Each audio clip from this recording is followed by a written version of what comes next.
নমস্কাৰ এই মুহূৰ্তৰ আটাইতকৈ ডাঙৰ খবৰ এক ভয়ংকৰ জঘন্য নৃশংস ঘটনা সংঘটিত হৈছে এইখন অসমতে এগৰাকী মহিলাক নিজৰ স্বামীৰ সন্মুখতে উলংঘ কৰি দিয়া হৈছে বস্ত্ৰ হৰণ কৰা হৈছে স্বামীৰ সন্মুখতে এফালৰ পৰা গাৰ কাপোৰ খুলি দিয়া হৈছে এনে ধৰণৰ ভয়ংকৰ ঘটনা এইখন অসমতে সংঘটিত হৈছে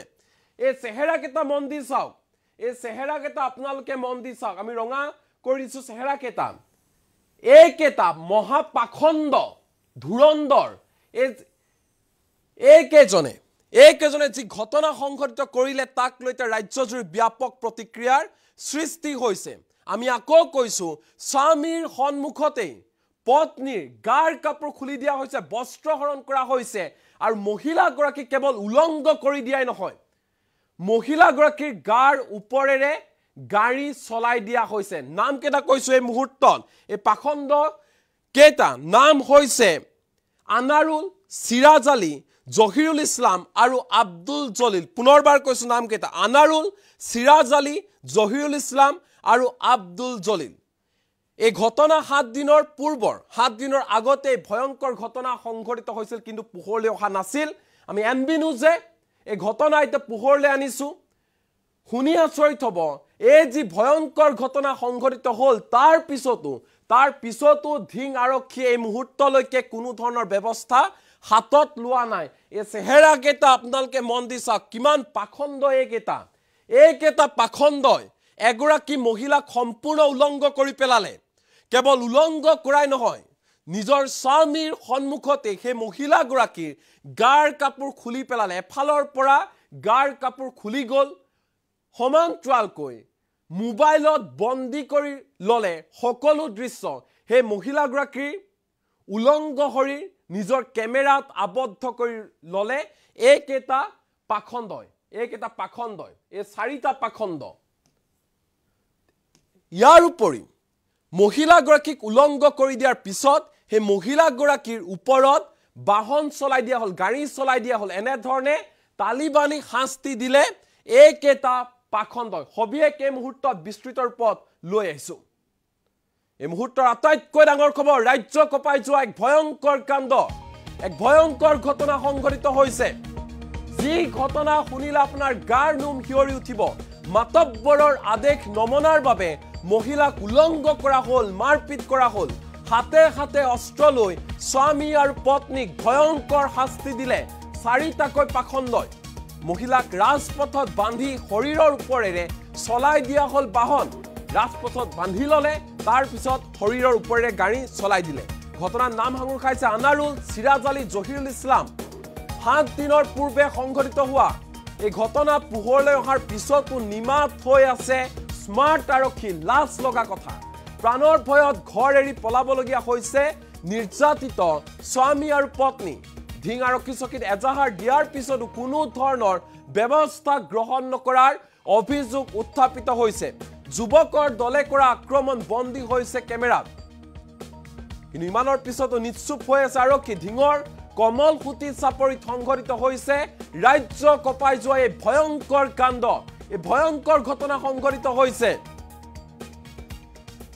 7 দিন হ'ল কিন্তু 7 দিনৰ পিছতো নিস্তব্ধ হৈ আছে আৰক্ষী স্মাৰ্ট আৰক্ষীয়ে কোনো ধৰণৰ ব্যৱস্থা গ্ৰহণ কৰা নাই কোনো ধৰণৰ ব্যৱস্থা গ্ৰহণ কৰিবলৈ আগবাঢ়ি যোৱা নাই যাৰ ফলশ্ৰুতিত এতিয়া প্ৰাণৰ মমতাত ভয়ত এতিয়া পলাই ফুৰিবলগীয়া হৈছে স্বামী আৰু পত্নী কেনে এটা লাজ লগা নৃশংস ঘটনা সংঘটিত হল অসমত এবাৰ মাত্ৰ আপুনি কল্পনা কৰক নিজৰ স্বামীৰ সন্মুখতে হে মহিলা গৰাকীৰ গাৰ কাপোৰ খুলি দিয়া হল এফালৰ পৰা কাপোৰ খুলি পেলাই দিলে সম্পূৰ্ণ উলংঘ কৰিলে মহিলা গৰাকীক তাৰ পিছত তালিবানী শাস্তি দিলে মহিলা গৰাকীক ৰাজপথত বান্ধি মহিলা গৰাকীৰ গাৰ ওপৰেৰে এইকেটা পাখণ্ড নৰাধম এইকেটাই গাড়ী চলাই দিলে কেনে ধৰণৰ ভয়ংকৰ ঘটনা সংঘটিত হল কিন্তু ইমানৰ পিছতো নিমাত হৈ আছে স্মাৰ্ট আৰক্ষী চেহেৰা কেইটা দেখুৱাইছো এই পাখণ্ড কেইটাৰ চেহেৰা মন দি চাওক এই কেইটাৰ শাস্তি কি হ'ব লাগে আপোনালোকে জনাওক ৰাইজে জনাওক এই কেইটা পাখণ্ডৰ শাস্তি কি হ'ব লাগে মাতব্বৰৰ এয়া ভয়ংকৰ কাণ্ড মাতব্বৰে কৰিলে ভয়ংকৰ কাণ্ড এই চেহেৰা কেইটা আপোনালোকক দেখুৱাইছো কিন্তু স্মাৰ্ট আৰক্ষীয়ে কোনো ধৰণৰ ব্যৱস্থা এই মুহূৰ্তলৈকে লোৱা নাই নাম হৈছে আনাৰুল এজন হৈছে সিৰাজ আলী জহিৰুল ইছলাম আব্দুল জালাল এই চেহেৰা কেইটা আপোনালোকক দেখুৱাই আছো এই পাখণ্ড কেইটা যিয়ে নেকি ভয়ংকৰ কাণ্ড সংঘটিত কৰিলে শহীদুল ইছলাম সিৰাজ আলী সমান্তৰালকৈ আনাৰুল আব্দুল জলিল দুটা দৃশ্য দেখুৱাইছো এফালে মহিলাগৰাকীক উলংঘ কৰি হৰকুল্লাস আনন্দ উল্লাসত নিমজ্জিত হৈ পৰিছে এইকেইটা পাখণ্ড এইকেইটা পাখণ্ড যি বৰ্বৰ ঘটনা সংঘটিত কৰিলে তাক লৈ এতিয়া ৰাজ্য ব্যাপক প্ৰতিক্ৰিয়াৰ সৃষ্টি হৈছে সামিদুল ইছলাম সিৰাজ আলী সাদ্দাম হুছেইন আনাৰুল এইকেইটা পাখণ্ডৰ এয়া কুকৰ্ম মহিলাক উলংঘ কৰি তালিবানী শাস্তি প্ৰদান কৰিলে এইকেইটা পাখণ্ডই যোৱা 7 দিন পূৰ্বে ভয়ংকৰ ঘটনা সংঘটিত হৈছিল কিন্তু ইমানৰ পিছতো এই পৰ্যন্ত আৰক্ষীয়ে কোনো ধৰণৰ ব্যৱস্থা হাতত লোৱা নাই প্ৰশ্ন হৈছে কিয়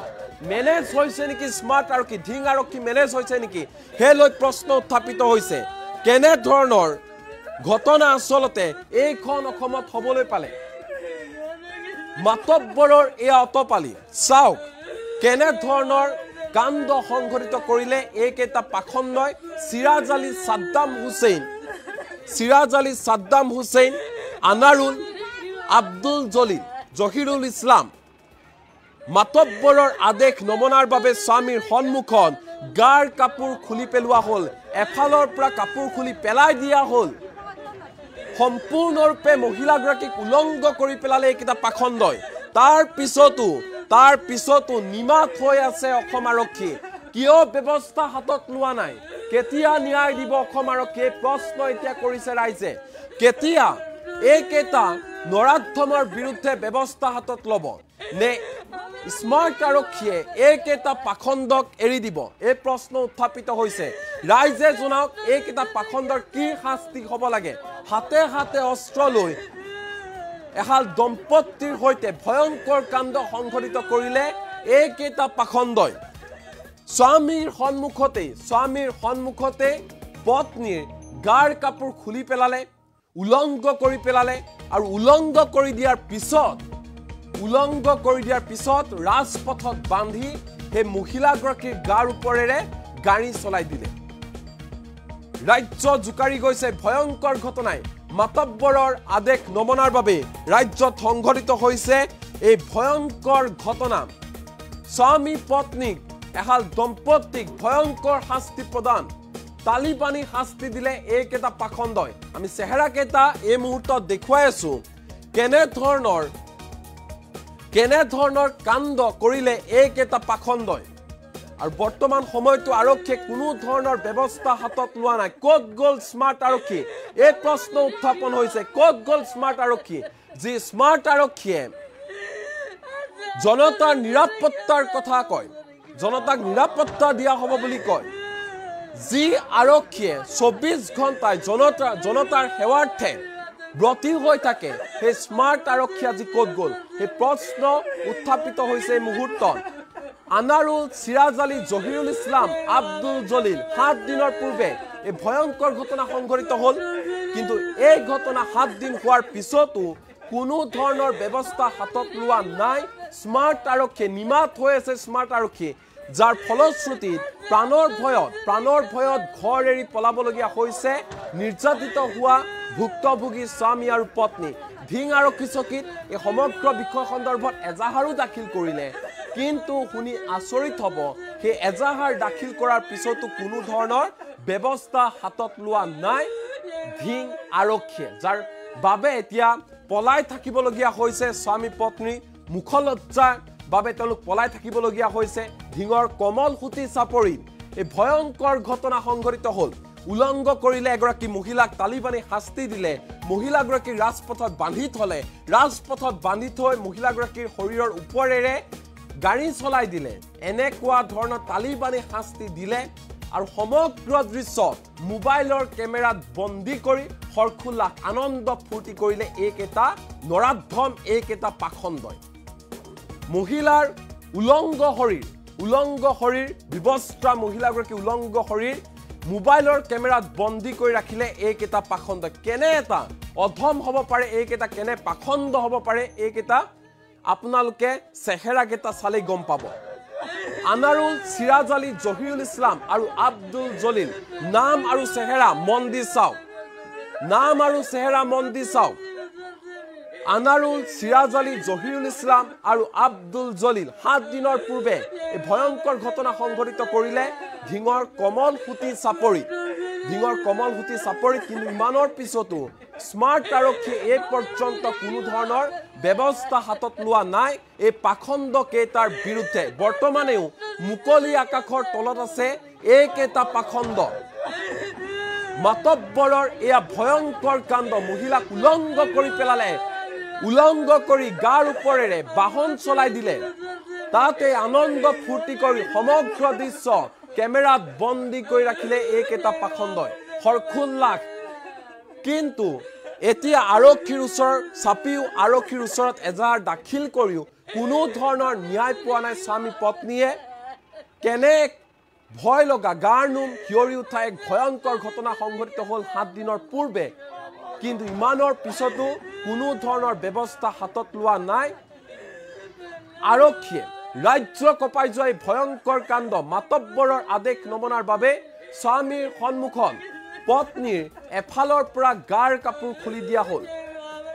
আৰু কেমেৰাত সমগ্ৰ দৃশ্য বন্দী কৰি ৰাখিলে এই 4 পাখণ্ডই আনাৰুল সিৰাজ আলী জহিৰুল ইছলাম আব্দুল জলিল আৰু কেমেৰাত বন্দী কৰাৰ পিছত হৰখুল্লাহ এইকেইটা পাখণ্ডৰ চেহেৰা আৰু নাম এই মুহূৰ্তত দৰ্শকক জনাই আছো সিৰাজ আলী সাদ্দাম হুছেইন চেহেৰাকেইটা মন্দি চাওক সমান্তৰালকৈ আছে আন দুটা পাখণ্ড সামিদুল ইছলাম আৰু আন এটা পাখণ্ড হৈছে আনাৰুল অৰ্থাৎ এই 4 পাখণ্ডই যি ঘটনা সংঘটিত কৰিলে সেই ঘটনাক লৈ ৰাজ্য এক প্ৰকাৰ কপি গৈছে কেনে ভয়ংকৰ ঘটনা সংঘটিত হ'বলৈ পালে এইখন অসমত 4 পাখণ্ড আনাৰুল সিৰাজ আলী জহিৰুল ইছলাম আব্দুল জলিল এইকেইটা পাখণ্ড এগৰাকী মহিলাৰ গাৰ কাপোৰ খুলি পেলালে উলংঘ কৰি পেলালে আৰু উলংঘ কৰি দিয়াৰ পিছত ৰাজপথত বান্ধি সেই মহিলাগৰাকীৰ ওপৰেৰে গাৰ ওপৰেৰে বাহন চলাই দিলে কেনে ধৰণৰ এক ভয়ংকৰ ঘটনা সংঘটিত হ'বলৈ পালে এইখন অসমত এবাৰ মাত্ৰ কল্পনা কৰক সেই সময়ত সেই মুহূৰ্তত কেনে ধৰণৰ ঘটনা সংঘটিত হৈছিল এইকেইটা পাখণ্ডৰ কি শাস্তি হ'ব লাগে কমেন্ট বক্সত জনাওক আপোনালোকৰ মতামত এইকেইটা পাখণ্ডৰ বিৰুদ্ধে কি ব্যৱস্থা ল'ব লাগে অসম আৰক্ষীয়ে কি ব্যৱস্থা হাতত ল'ব লাগে এইকেইটা পাখণ্ডৰ বিৰুদ্ধে তালিবানী শাস্তি প্ৰদান কৰা এইকেইটা পাখণ্ডৰ বিৰুদ্ধে কেনে ধৰণৰ ব্যৱস্থা লোৱা প্ৰয়োজন বুলি আপুনি ভাবে কমেন্ট বক্সত জনাই যাওক আপোনালোকৰ মতামত আমি কমেন্টসমূহ পঢ়ি শুনাবলৈ চেষ্টা কৰিম আৰু পুনৰ ষ্টুডিঅ'ৰ মাজলৈ আহিব বিচাৰিছো মাতব্বৰৰ আদেশ নমনাৰ বাবে এই ভয়ংকৰ কাণ্ড সংঘটিত কৰিলে ৰাজ্য কপাই যোৱা এক ভয়ংকৰ ঘটনা সংঘটিত হৈছে আমি চেহেৰাকেইটা ইতিমধ্যে আপোনালোকক দেখাইছো চেহেৰাকেইটা মন্দি চাওক এইকেইটা চেহেৰা এইকেইজন এই পাখণ্ড কেইটাই 7 দিন পূৰ্বে এগৰাকী মহিলাগৰাকী স্বামীৰ সৈতে ভয়ংকৰ কাণ্ড সংঘটিত কৰিলে আমি নামসমূহ পুনৰ জনাইছো দৰ্শকৰ সুবিধাৰ্থে সিৰাজ আলী আনাৰুল জহিৰুল ইছলাম আব্দুল জলিল এইকেইটা পাখণ্ডই মহিলাক উলংঘ কৰি তালিবানী শাস্তি দিলে মহিলাগৰাকী গাৰ কাপোৰ স্বামীৰ সন্মুখত খুলি পেলালে স্বামীৰ সন্মুখত এখনকৈ বস্ত্ৰ খুলি পেলোৱা হ'ল সম্পূৰ্ণ বিবস্ত্ৰ কৰি দিয়া হ'ল উলংঘ কৰি দিয়া হ'ল মহিলাগৰাকীক স্বামীৰ সন্মুখত কেৱল উলংঘ কৰি দিয়াই নহয় ৰাজপথত বান্ধি থলে মহিলাগৰাকীক আৰু মহিলাগৰাকীৰ গাৰ ওপৰেৰে বাহন চলাই দিলে এইকেইটা পাখণ্ডই এতিয়া কথা হ'ল এইকেইটা পাখণ্ডৰ বিৰুদ্ধে কি ব্যৱস্থা লোৱা প্ৰয়োজন কেনে ধৰণৰ ব্যৱস্থা লোৱা প্ৰয়োজন আপুনি কি ভাবে কি ক'ব বিচাৰিব কমেন্ট সেকশন খুলি দিয়া আছে কমেন্ট বক্সত জনাওক এইকেইটা পাখণ্ডৰ শাস্তি কি হ'ব লাগে এইকেইটা পাখণ্ডৰ বিৰুদ্ধে কি ব্যৱস্থা ল'ব লাগে কি ব্যৱস্থা হাতত ল'ব লাগে এইখন অসমত থাকি এনে ধৰণৰ ভয়ংকৰ কাণ্ড সংঘটিত কৰা এই পাখণ্ডৰ শাস্তি কি হ'ব লাগে 7 দিনৰ পূৰ্বৰ ঘটনা 7 দিনৰ পূৰ্বে এইকেইটা পাখণ্ডই যি ঘটনা সংঘটিত কৰিলে এই সমগ্ৰ ঘটনা সন্দৰ্ভত আৰক্ষীৰ কাষ চাপিল স্বামী আৰু পত্নী এজাহাৰ দাখিল কৰিলে ধিং আৰক্ষী চকীত কিন্তু অতি লাজৰ কথা পৰিতাপৰ কথা 7 দিনৰ পিছতো এজাহাৰ দাখিল কৰাৰ পিছতো এইকেইটা পাখণ্ডৰ বিৰুদ্ধে কোনো ধৰণৰ ব্যৱস্থা হাতত নললে অসম আৰক্ষী বা ধিং আৰক্ষী মেনেজ হৈছে নেকি এই প্ৰশ্ন এই মুহূৰ্তত উত্থাপন হৈছে প্ৰশ্ন কৰিছে অসমৰ জনতাই যে মেনেজ হৈছে নেকি ধিং আৰক্ষী কিয় 7 দিনৰ পিছতো কিয় কোনো ধৰণৰ ব্যৱস্থা হাতত লোৱা নাই পুনৰ এবাৰ ফুল প্লেটৰ মাধ্যমত জনাবলৈ বিচাৰিছো সবিশেষ খবৰ যে কি হৈছিল প্ৰকৃততে ৰাজ্য কপাই যোৱা ভয়ংকৰ কাণ্ড 7 দিনৰ পূৰ্বৰ ঘটনা মাতব্বৰৰ তালিবানী শাস্তি মাতব্বৰৰ আদেশ নমনাৰ বাবে মহিলাক উলংঘ কৰি মাৰপিট কৰা হল উলংঘ কৰি দিয়া হল বিবস্ত্ৰ কৰা হল বস্ত্ৰ হৰণ কৰা হল হাতে হাতে অস্ত্ৰ লৈ ভয় ভাবুকিৰে স্বামী পত্নীক ভয়ংকৰ শাস্তি দিলে মাতব্বৰে মহিলাক ৰাজপথত বান্ধি শৰীৰৰ ওপৰেৰে চলাই দিয়া হল বাহন গাৰ কাপোৰ খুলি দিয়া হল ঘটনাত নাম হাঙুৰ খাইছে আনাৰুল সিৰাজ আলী জহিৰুল ইছলাম আব্দুল জলিল এইকেইটা পাখণ্ডৰ নাম হাঙুৰ খাইছে 7 দিনৰ পূৰ্বে সংঘটিত হোৱা এই ঘটনা পোহৰলৈ অহাৰ পিছতো নিমাত হৈ আছে আৰক্ষী কোনো ধৰণৰ ব্যৱস্থা হাতত লোৱা নাই আৰক্ষী প্ৰাণৰ ভয়ত এতিয়া ঘৰ বাৰী এৰি পলাবলগীয়া হৈছে নিৰ্যাতিত ভুক্তভোগী স্বামী পত্নী ধিং আৰক্ষী চকীত এজাহাৰ দিয়াৰ পিছতো কোনো ধৰণৰ ব্যৱস্থা গ্ৰহণ নকৰাৰ অভিযোগ উত্থাপিত হৈছে যুৱকৰ দলে কৰা আক্ৰমণ বন্দী হৈছে কেমেৰাত বন্দী কৰি ৰখা হৈছে ধিঙৰ কমলগুটি চাপৰিত সংঘটিত হৈছে এই ভয়ংকৰ ঘটনা গাৰ নোম হিয়ৰি উঠা ঘটনা দৃশ্য আছে এই মুহূৰ্তত কেনে ধৰণৰ ঘটনা সংঘটিত হ'বলৈ পালে সমান্তৰালকে 4 পাখণ্ডৰ ফটো আমাৰ লগত আছে এই মুহূৰ্তত কিয়া দেখাব বিচাৰিছো দৰ্শকক আপোনালোকে পাখণ্ড কেইটাৰ চেহেৰা মন্দি চাওক আৰু নাম কেইটা জানি লওক এই পাখণ্ড কেইটাই এই ভয়ংকৰ কাণ্ড সংঘটিত কৰিলে এটা প্ৰাণৰ মমতাত প্ৰাণৰ ভয়ত এটা পলাই থাকিবলগীয়া হৈছে স্বামী স্ত্ৰী তেওঁলোক কোন আছে হেয়া কোনেও নাজানে কাৰণ তেওঁলোকক অতি বৰ্বৰভাৱে নিৰ্মমভাৱে আক্ৰমণ কৰা হল অত্যাচাৰ চলোৱা হল আৰু প্ৰাণৰ মমতাত তেওঁলোক এতিয়া পলাই থাকিবলগীয়া হৈছে এনে ঘটনা সংঘটিত হ'বলৈ পাইছে এইখন অসমত এক গাৰ নোম হিয়ৰি উঠা ঘটনা কোনো ধৰণৰ ব্যৱস্থা হাতত লোৱা নাই তেওঁলোকে অসম আৰক্ষীয়ে কেতিয়া ব্যৱস্থা হাতত ল'ব এইকেইটা পাখণ্ডৰ বিৰুদ্ধে সিৰাজ আলী সাদ্দাম হুছেইন চেহেৰা নাম মন্দি চাওক সিৰাজ আলী সাদ্দাম হুছেইন সামিদুল ইছলাম আৰু আনাৰুল এইকেইটা পাখণ্ডই এই বৰ্বৰ ঘটনা সংঘটিত কৰিলে আৰু বৰ্তমানেও মুকলি আকাশৰ তলত ঘূৰি ফুৰিছে এইকেইটা পাখণ্ড কোনো ধৰণৰ ব্যৱস্থা হাতত লোৱা নাই অসম আৰক্ষীয়ে আমাৰ ফালৰ পৰা দাবী উত্থাপন কৰিছো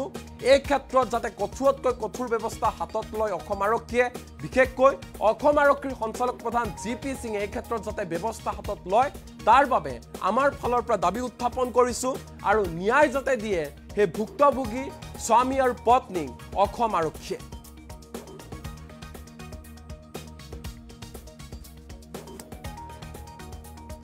গৈছিল এই বাটা যাবলৈ সেই ৰাস্তাত জলিলে ঘৰত সন্মুখত নদী থাকি সিহঁতে লগ পালে মানুহ 9জন কিনে বহি আছে সেইটো গম নাপায় তো আনাৰলৈ কৈছে গাড়ী লৈ পেলাই গেহাৰা পিছত সেই বাইক আছে বাইকত খুন্দা দি আছে খুন্দা দি একদম তাত পেলাই দিলে পিছত বাদে সেই 9জন মানুহ জলিলে ঘৰৰ পৰা ওলাই তাত সেই মাৰপিট কৰিছে বোৱাৰীজন সেইটো উলংঘা কৰি টানি আছে তখন সেইটো মাৰপিট কৰিছে সিৰাজ জহিৰুলে দুইজনে খুব মাৰপিট কৰিছে বাহিৰি সেইটো বোৱাৰী পিছত যাই আছে মাৰিবলৈ বাদে সেইটো এই জলিলৰ মাইকীটো আৰু এই ইকৰাজুল সেই দুইজনে মাইকীটো উলংঘা কৰিলে জলিলে বাছ লৈ গৈছে মাইকীজনে মাৰিটো এই কাৰণে আমি পিছত আমি গৈ গ'লে বাদে লাঠিটো আমি আনিছোঁ তাৰ পৰতে এইটো আমি জানো। কিহৰ কাৰণে মাৰপিট কৰিলে? মাৰপিট কৰিছে এইটো বদলামৰ কাৰণে, বোৱাৰীৰ ওপৰত বদলাম তুলি আছে। বোৱাৰী গাড়ী মানুহ যিকেইজনে মাৰপিট কৰিছে তেওঁলোক কি ইয়াৰ মাতাব্বৰ নেকি? মাৰপিট কৰে না, মাতাবৰ না, এমনি গুণ্ডাগিৰি দেখায়, গুণ্ডা সাজিছে তাত কোনো ইনৰ পৰ্যায় হেন লগা, হেন কাৰ্য হেন লগা, এইটো খালি এই কূটনীতি মানে মাইকী ধান্দা কৰে, মাইকী ধান্দা কৰা আনাৰলটো। পুলিচে কি তেওঁলোকক এতিয়ালৈকে ধৰা নাই? পুলিচে আহিছে, পুলিচে ইনকুৱাৰী কৰিছে, নাপায়, ক'ত পলাই আছে। দুদিন আহিছিল, একদিন আহিছিল 2টাৰ পিছত, আৰু এদিন আহিছিল এই ৰাতি হজৰৰ সময় আহিছিল। এতিয়ালৈকে ধৰা নাই? এতিয়ালৈকে ধৰা নাই। আজি কিমান দিন হৈছে ঘটনা হোৱা? আজি আমি যেতিয়া গড়ৰ পৰা আহিছো, আহি পেলাই জলিলৰ গড়ৰ ওচৰত আহিছো, নদীৰ কিনাৰ মাজত আহিছো। এফালে সিৰাজ আলী, জহিৰুল ইছলাম, সাবদান হুছেইন আৰু ইকৰাজুল, সিৰাজ আলী আৰু জলিলৰ মাইকীয়াৰ নাম নাজবিনা খাতুন, সামিদুল হুছেইন, সিহঁতো মানে জংলাত পলাই আছিল। আমি যেতিয়া এই জলিলৰ গড়ৰ ওচৰত আহিছোঁ, এইফালে আহি পেলাই হেলমেটত এটা বাৰী দিছে, গাড়ীত আছোঁ, বাৰী দি পেলাই দিছে মাটিত। তাৰপিছত আমাৰ বোৱাৰী চুলত ধৰিছে। না, আমাৰ মাইকীটো চুলত ধৰিছে, ধৰি পেলাই মানে জংলাত লৈ যাবলৈ ওলাইছে। আমি বাধা দিছোঁ কাৰণে আমাক ভৰিত মাৰিছে, হাতটো ভাঙিলে, বডিটো ভাঙিলে আৰু কোমৰত মটৰচাইকেল উঠাই দিলে। তাৰপিছত আমাৰ এইটো এটা গাড়ী আছিল, এই গাড়ীটো আমাক বচালে। বাইক নেকি? বাইক নহয়, টাটা মোবাইল। আজহাৰুল ইছলাম নাম আছিল, সিহঁতো আমাক বচালে। আপুনি থানাত কেছ দিছে মানে? আমি থানাত এজাহাৰ দিছোঁ। এজাহাৰ দিয়াৰ পিছত একো আমাৰ কিবা কৰা নাই, ন্যায় পোৱা নাই। এতিয়াও আসামী ঘূৰি আছে? আসামী ঘূৰি আছে। এতিয়া আপুনি ঘৰত যাব পৰা নাই? ঘৰত যাব পৰা নাই, আজি 7 দিন হ'ল। 7 দিন হ'ল। 2 দিন আগতে মই ইয়াত আহিলোঁ, 7 দিন হ'ল আমাৰ এজাহাৰ দিছোঁ, এতিয়া আমি ন্যায় পোৱা নাই। আপুনি ঘৰত যাব নোৱাৰে নেকি? যাব নোৱাৰোঁ। গ'লে কি কিবা কৰিব? গ'লে মানে মোক মাৰিব। সিহঁতে মাৰপিট যে কৰিলে কাৰণটো কি? কাৰণটো মানে আমাৰ মাইকীটো মানে কিবা বদলাম কৈছে। বদলাম কৰাৰ পিছত মই কৈছোঁ যে আমি এতিয়ালৈকে আমি পোৱা নাই বদলাম, বেলেগ মানুহে আমাক কিবা বদলাম কৰি আছে। আমি কৈছোঁ মই পোৱা নাই বদলাম, কিয় কাৰণে মই ক'লেহে ধৰিব পাৰিম। আপুনি যে কৈছে যে আমাৰ মাইকীটো বদলাম কৈছে, যে আমি এতিয়ালৈকে পোৱা নাই, আমি সেইকাৰণে আমি এজাহাৰ দাখিল কৰিছোঁ। পুলিচক মই জনাইছোঁ। এজাহাৰটো লৈ পেলাই ঘৰত গৈছে, গৈ পেলাই মানুহকে সুধিছে যে এইটো মিলামিলি কৰিবে, ৰাইজক জনাইছে। ৰাইজে কৈছে যে মাৰপিট কৰিব নালাগে, মই এইটো চাই দিম, সিহঁতৰ নামানে। সেইকাৰণে মই যেতিয়া আহিছোঁ এতিয়া মোক মাৰিছে এনেকৈ। আনাৰুল কোন? আনাৰুল সিৰাজৰ ল'ৰা। আনাৰুল কি গুণ্ডা নেকি? গুণ্ডা মানে এইটো ঘৰত দাও আছে, এটা ডাঙৰ দাও আছে, আৰু সেইফালে মানে কিবা কাজিয়া হ'লে সি আগতে যায়, গৈ পেলাই মানুহৰ লগতে ঝগড়া মানে কৰে। গৈছিল এই বাটা যাবলৈ, সেই ৰাস্তাত জলিলে ঘৰৰ সন্মুখত নদী থাকি সিহঁতে লগ পালে, মানুহ 9জন কিনে বহি আছে, সেইটো গম নাপায়। তো আনাৰলে কৈছে গাড়ী লৈ পেলাই গেহাৰা, পিছত সেই বাইক আছে, বাইকত খুন্দা দি আছে, খুন্দা দি তাত পেলাই দিছে। পেলাই দিলে পিছত বাদে সেই 9জন মানুহক জলিলে ঘৰৰ পৰা ওলাই তাত সেই মাৰপিট কৰিছে। বোৱাৰীজন সেইটো উলংঘা কৰি আছে, উলংঘা কৰি